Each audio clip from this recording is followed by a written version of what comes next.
Madam Speaker, akala ko sabi mo appear kasi pareho tayong binabaha.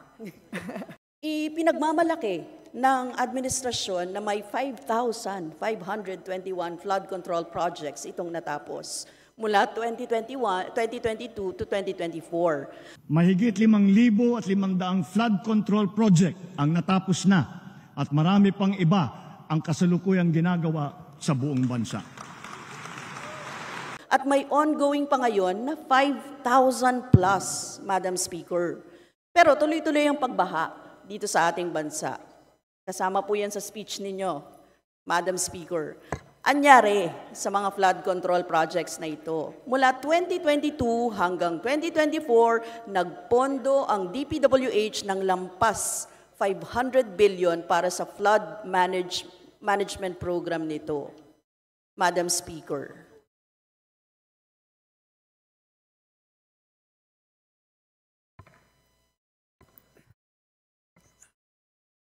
Well, alam natin na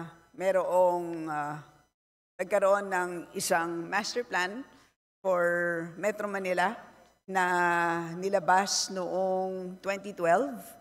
Pero kung titignan natin ngayon, kung nasaan na tayo pagdating sa plano na yan, ay marami doon na medyo hindi natupad. Nagkaroon ng paglihis doon sa original plan. Kaya tingin ko kailangan balikan at this point in time. I share your frustration, Your Honor, Madam Speaker.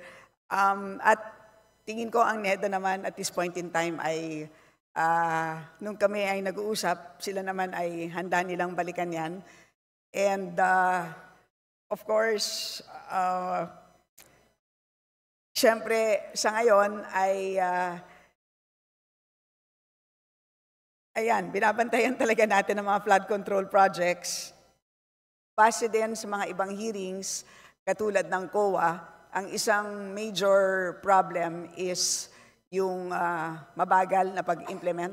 Kasama dyan ang delays at low fund use. Yan ang naalala ko sa ibang hearing. Kaya sa tingin ko baka kailangan natin tanungin yan sa DPWH. Pero pagdating dito sa DBCC, as an issue para sa DBCC, tingin ko yun ang dapat bantayan ng DBCC, yung pag-monitor ng master plan and at the same time yung pagkakaroon ng master plan para sa buong bansa. Kasi sa pagkakaalam ko, meron lang na-adopt para sa Metro Manila. Pero pagdating para sa buong bansa, meron lang kasing river management plans para sa buong bansa. So meron tayong 18 river management plans. And for each of those, merong flood control chapter, kumbaga. Pero pag sinasabi mong isang buong master plan for flood control para sa isang bansa, sa ngayon wala pang ganon. So yan ang pwedeng tignan ng DBCC.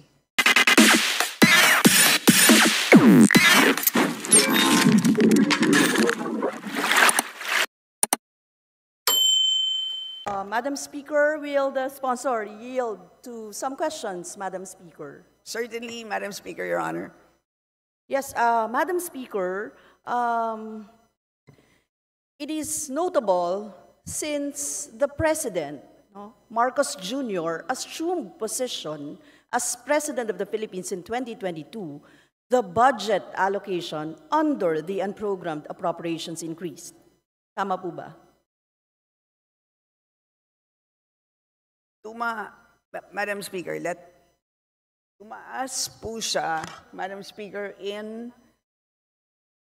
beginning 2021. Tumaas po siya during President Duterte, Madam Speaker.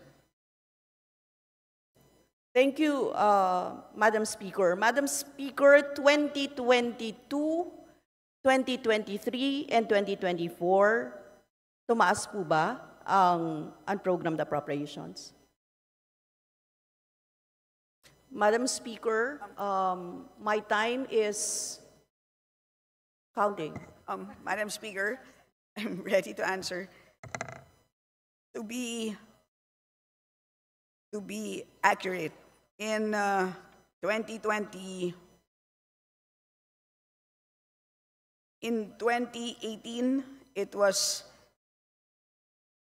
75.34 billion. In 2019, it increased considerably to 197.135.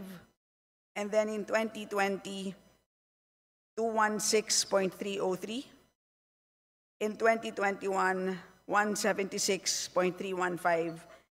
2022, 251.63. 2023, 807.162. 2024, 731.4.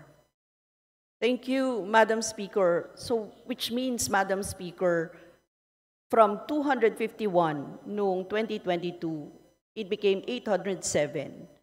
Unprecedented po yun. And 731 for 2024. So malaki po, Madam Speaker. But Madam Speaker, gusto kong magtanong, kaugnay din sa PhilHealth, Madam Speaker, ano-anong GOCCs pa ang may excess funds? Can you give us the breakdown at ano-anong GOCCs din ang nagbabalik sa National Treasury? Madam Speaker, Your Honor, as of August, it is just PDIC as well as PhilHealth, Madam Speaker. May breakdown kayo, Madam Speaker? Yes, Madam Speaker.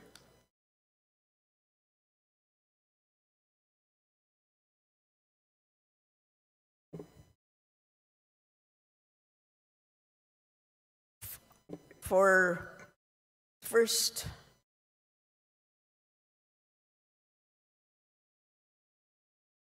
tranche of PhilHealth amounting to 20B, dated May 13. First tranche of PDIC amounting to 30B, dated June 5. Second tranche of PDIC dated July 1, amounting to 30B. Third tranche of PDIC amounting to 20B, dated August 14. And second tranche of PhilHealth amounting to 10B, dated August 22, for a total of 110. Thank you, Madam Speaker. 110B. So, Madam Speaker, sa 2024 GAA Unprogrammed Appropriations Special Provision Number 1, dinagdag ang GOCC excess funds noong Bicameral Conference Committee bilang isa sa mga magpupuno ng unprogrammed appropriations. In-expand, therefore, ang mode ng UA. Hindi ba parang Maharlika Investment Fund ito? Unang beses itong ginawa, isa sa mga naging issue dahil dito ay ang pagbabalik ng PhilHealth sa National Treasury ng excess funds. Kaya po yung kaninang sinabi ninyo. At paglalagay nito sa UA or Unprogrammed Appropriations. Madam Speaker, magkano ang kabuang halaga na nakolekta mula sa GOCCs para pondohan ang Unprogrammed Appropriations sa 2024?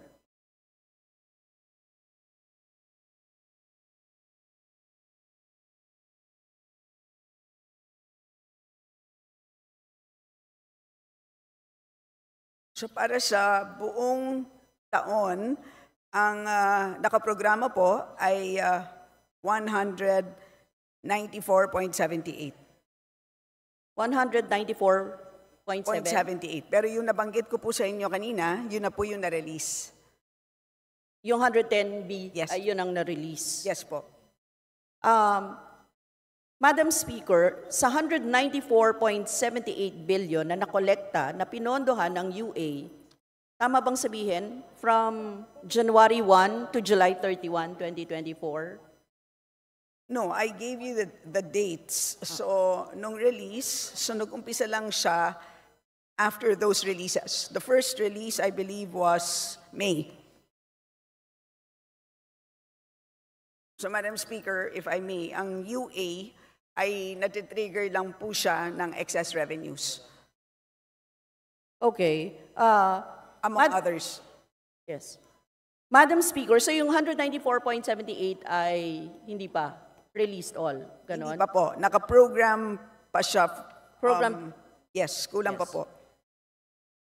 Program to be released, Madam Speaker.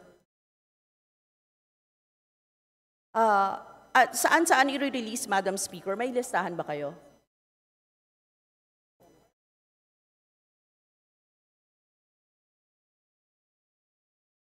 Is it different from the one there?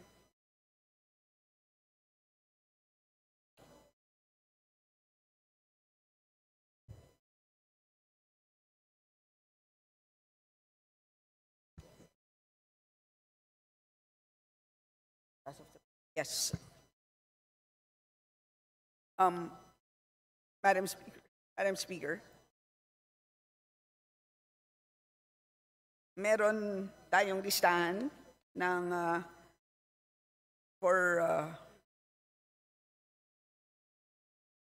charging to UA. So, ano po ang what is the pleasure of Your Honor? May I have a copy, Madam Speaker?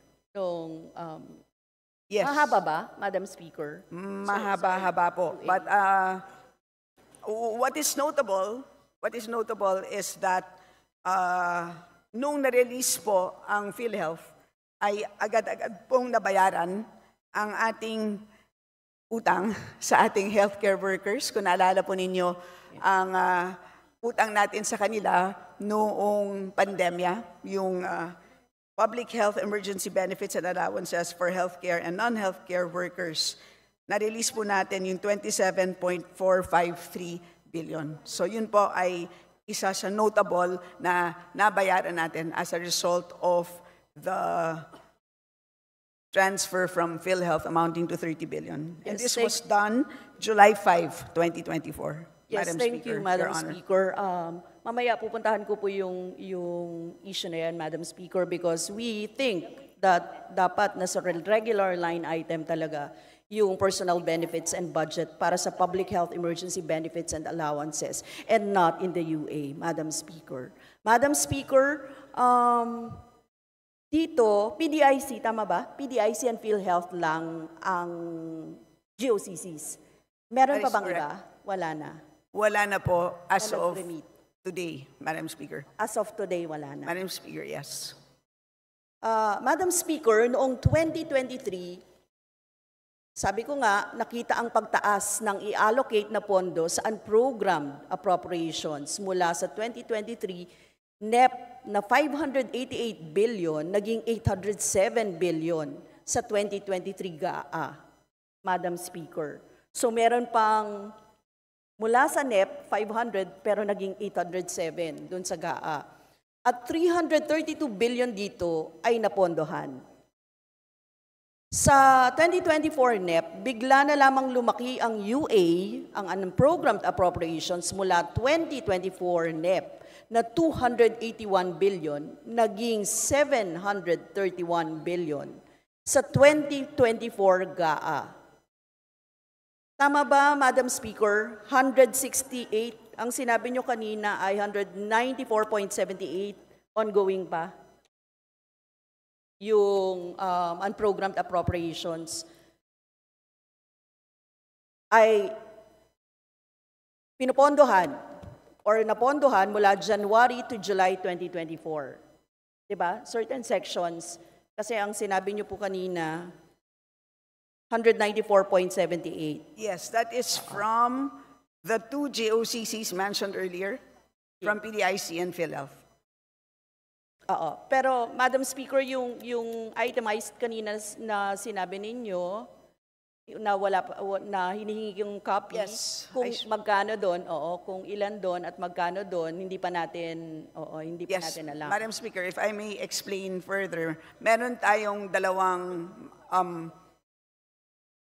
at least 3 categories ng UA. Yung nare-release as a result of excess revenues.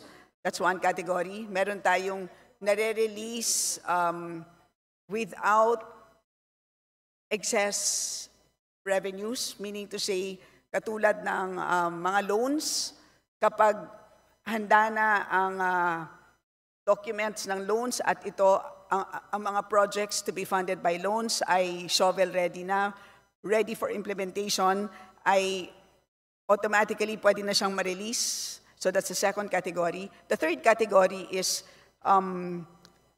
ito pong na-mention natin, na kapag certain GOCCs na merong pong excess revenues,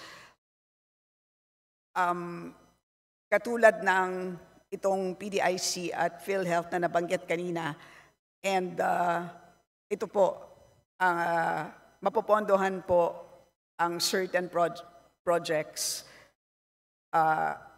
based on a system of prioritization na nandun din po sa special provision. Yes, Madam Speaker. Madam Speaker, given na malaki kasi yung pondo, no, Madam Speaker, na nilalaan sa unprogrammed appropriations, kaya kanina tinatanong ko yung itemization and ng unprogrammed appropriations. Pwede ko pong makuha yung copy para... Now, sa unprogrammed appropriations, halimbawa, general lang. Can I have, para maperus? Halimbawa, sa general, strengthening assistance for government infrastructure and social programs, or sa GISIP, may nakalagay ba dyan kung anong mga programa, departamento ang bibigyan nito?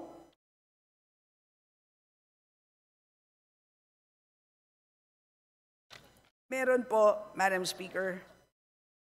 Itemized po yun, Madam Speaker. Yes po.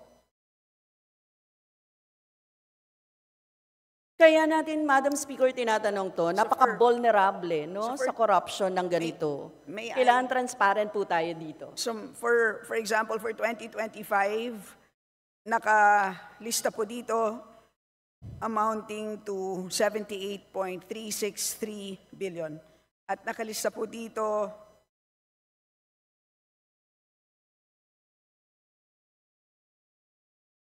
$16 items. Okay. So I can also provide the list, Madam Speaker, to your honor. Thank you, Madam Speaker. Antayin ko po yung list. Madam Speaker, sa 2024 UA Special Provision Number 1, din, sinasabi na may top priority na paglalaanan ng unprogrammed funds.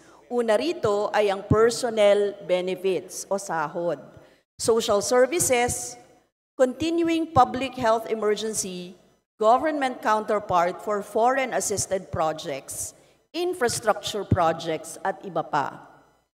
Pero nakalagay din sa UA provision na pwedeng i-modify ang order ng priority. Now, Madam Speaker, ibig sabihin, pwedeng unahin pondohan ng makokolekta sa unprogrammed appropriations ang infrastruktura, depende kung sasabihin ng Presidente. Tama po ba?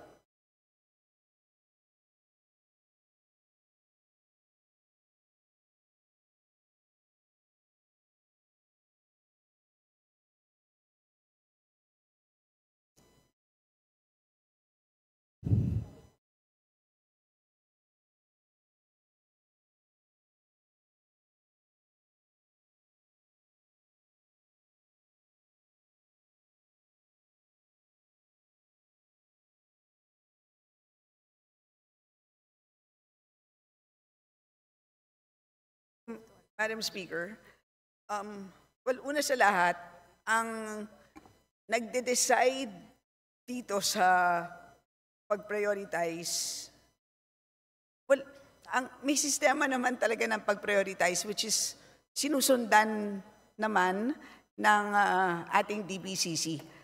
So far, ay wala namang paglihis dito sa prioritization. So, yun po. Madam Speaker, ang tanong ko simple lang eh. Pwedeng i-modify ng Presidente. Kumbaga, sa order of priority, pwede niya sabihin, bibigyan ko ng infrastructure ito kesa sa sweldo o sahod ng ganito. Kasi ang nakasulat dito, Madam Speaker, pwedeng magbago, pero based on commitments to international and multilateral organizations, based on the Philippine Development Plan 2023 to 2028, based on the medium-term fiscal framework, based on the 8-point socioeconomic agenda, and for those that may be identified as key budget priorities. So hindi po siya base sa specific na sinasabi ng isang tao. Nakabase po siya sa mga principles na to, sa mga documents na to, sa mga programa na to. So yun po ang sinusundan ng pag-prioritize ng releasing ng unprogrammed appropriations, Madam Speaker, Your Honor. Yes, thank you, Madam Speaker. Tinatanong ko to kasi nakita ko naman yung special provision number 1. Tama, notwithstanding the foregoing, the order of priority may be modified to support the funding of urgent or implementations-ready projects, which are 1, 2, 3. Yung sinabi nyo nga po. 1, 2 lang pala, tapos merong I and I, no? Para sa PDP 2023-2028, so medium-term fiscal framework. So, Madam Speaker, ang tanong ko dito, sa 2024 UA Special Provision number 15 ng DBM, ang DBM ang authorized para mag-approve ng modification na ito. Tama Yun po. ang sinasabi nyo eh. Tama po, Madam So, Speaker, kung Your DBM, ano-anong modification at ilan ang na-approve na modification ng DBM, Madam Speaker? Honor.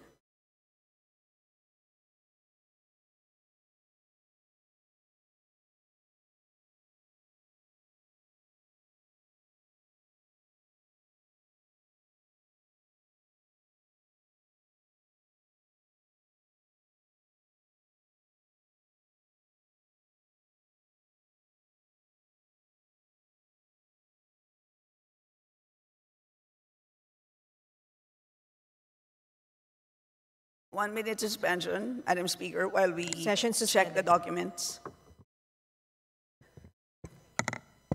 Session resume. Please proceed. So far, Madam Speaker, nagkaroon pala ng dalawang modifications. One is the public health emergency benefits and allowances for healthcare and non-healthcare workers. Ito po yung nabanggit ko kanina na bayad natin sa healthcare workers nung pandemya. At pangalawa po ay ang maintenance, repair, and rehabilitation of infrastructure facilities. Ito po yung sa right-of-way. Pero po, nagkaroon ng modification dahil po nagkulang ang amount. Hindi po dahil mababa ang kanilang priority at inuna sila sa release. So halimbawa po, pagdating sa COVID allowances, ang nakaprogram na amount is 25.1 billion, pero ang kinailangan i-release ay 27.4 billion. Kaya nagkaroon ng need to modify. Pagdating naman po sa right-of-way, ang original na appropriated amount is 3 billion, pero ang kinailangan po ng DPWH for right-of-way is 6 billion, Madam Speaker, Your Honor. Yes, thank you, Madam Speaker. May we have a copy of the modification, kahit yung dalawa po na modification na sinasabi, Madam Speaker. Yun, Madam Speaker, ibig sabihin, kahit sa right-of-way, in aid of the infrastructure pa rin yun, Madam Speaker. So, Madam Speaker, simple lang naman po yung tinanong ko kanina, kung pwedeng nasa discretion ng Presidente kung saan ilalagay yung pondo sa ilalim ng unprogrammed appropriations. So, again, Madam Speaker, Your Honor, klaro naman po sa guidelines ng ating release ng UA yung sistema ng pag-release at wala naman pong nakasaad dito na nasa kamay po ng Presidente ang pag-release. So, at so far, kitang-kita naman po sa sistema ng pag-release At nasusunod naman po ayon sa kung ano ang nakasaad dito sa GAA. Madam Speaker, Your Honor. Yes. Thank you, Madam Speaker. Madam Speaker, first of all, ang gusto po sana namin sa halip na nasa UA, dapat nasa regular item dapat yung personal benefits and budget para sa public health emergency benefits and allowances para sa healthcare at non-healthcare workers na binabanggit kanina. At kahit yung social pension for indigent senior citizen, dapat po hindi yun nilalagay sa unprogrammed appropriations, Madam Chair, Madam Speaker. And lastly, Madam Speaker, sa discretion ng President kung saan ilalagay ang pondo sa ilalim ng UA, tingin po namin pwedeng manipulahin yung unprogrammed funds para magkaroon ng dagdag source, nang pwedeng masabi na ito yung pinapaboran niya, Madam Speaker. So maaaring ilagay sa infrastruktura para pondohan ang kanyang Build Better More, the President, kung ganon, Madam Speaker, sa tingin namin, isa itong presidential pork, Madam Speaker.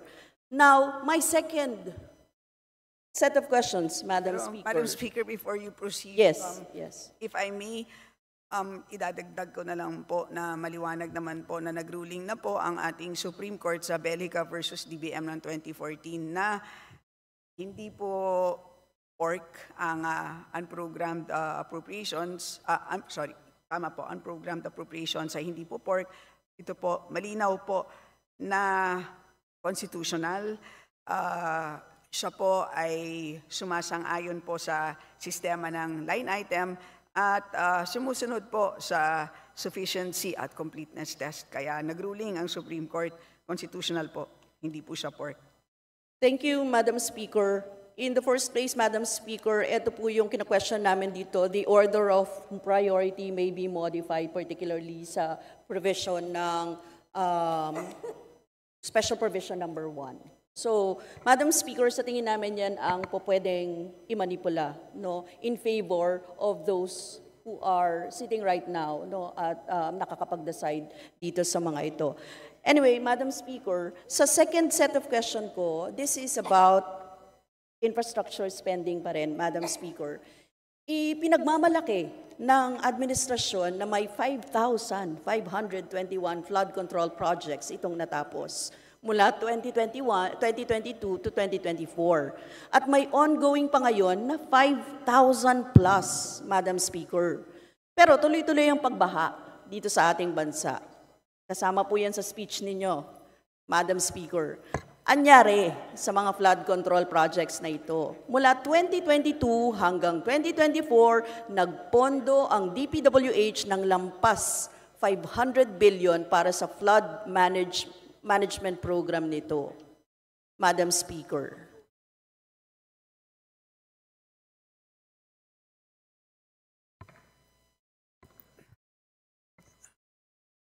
Well, alam natin na nagkaroon ng isang master plan for Metro Manila na nilabas noong 2012. Pero kung titignan natin ngayon, kung nasaan na tayo pagdating sa plano na yan, ay marami doon na medyo hindi natupad. Nagkaroon ng paglihis doon sa original plan. Kaya tingin ko kailangan balikan at this point in time. I share your frustration, Your Honor, Madam Speaker. At tingin ko ang NEDA naman at this point in time ay nung kami ay nag-uusap, sila naman ay handa nilang balikan yan.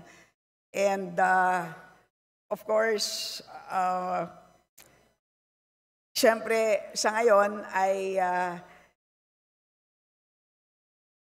ayan, binabantayan talaga natin ang mga flood control projects.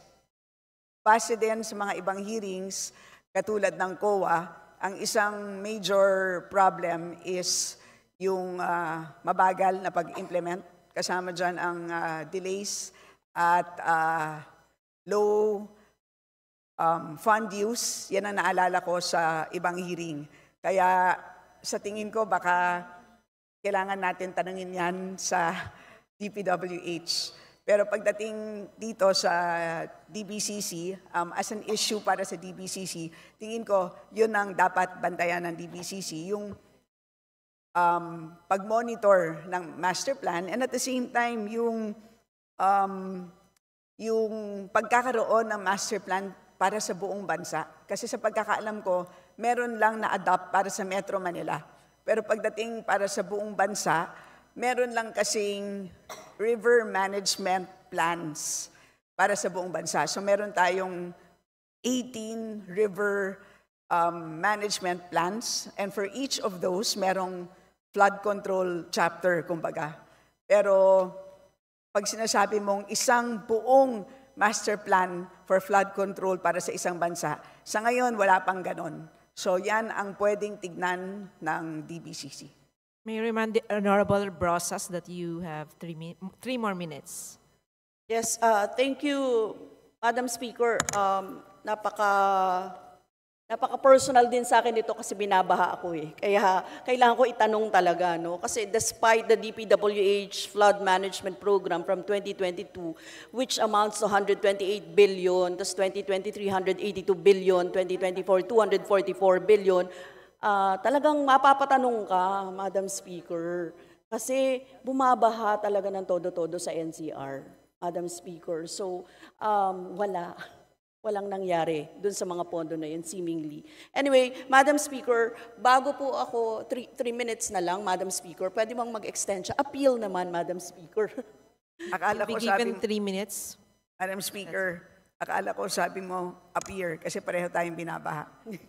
Appeal kay Madam Speaker natin. Madam Speaker, meron ng DPWH na Sustainable Infrastructure Projects Alleviating Gaps, or SIPAG, at Basic Infrastructure Program, BIP. Basically, under these programs, projects, it would include constructing roads, flood management, bridges, and even multipurpose buildings. May existing programs na ang DPWH hinggil sa road construction, flood management, at constructing bridges. Para saan pa itong SIPAG at BIP, Madam Speaker?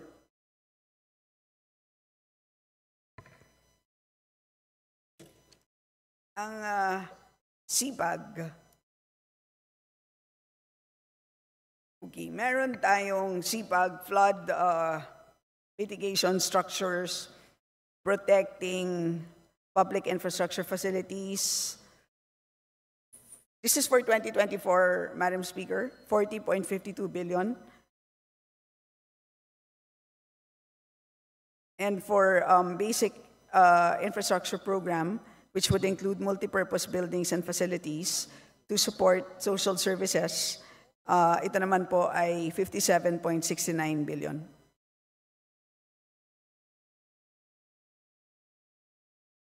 Madam Speaker, very alarming ito, no?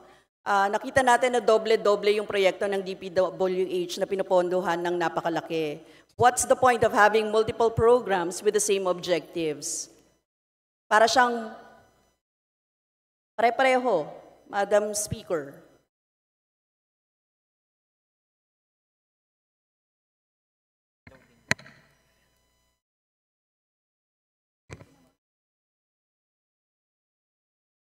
Okay, so Madam Speaker, sorry, I stand corrected. Yun pong nabanggit ko po na numero kanina, ay yun pala po ay changes. So ang total proposed under SIPAG for 2025 is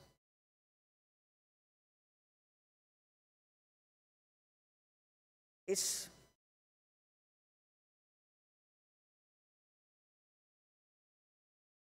897.6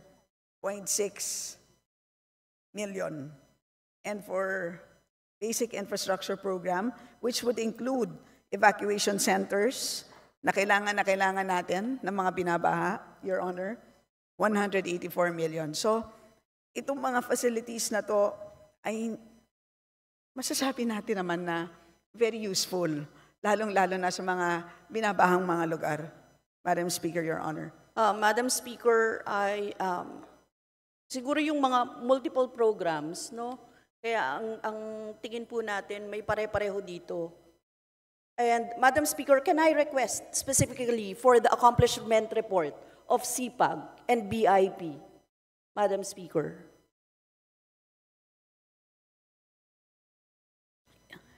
Yes, Madam Speaker, we will submit. Yes, thank you, Madam Speaker. Today, Madam Speaker, no? Kasi po. kumpleto naman na yan.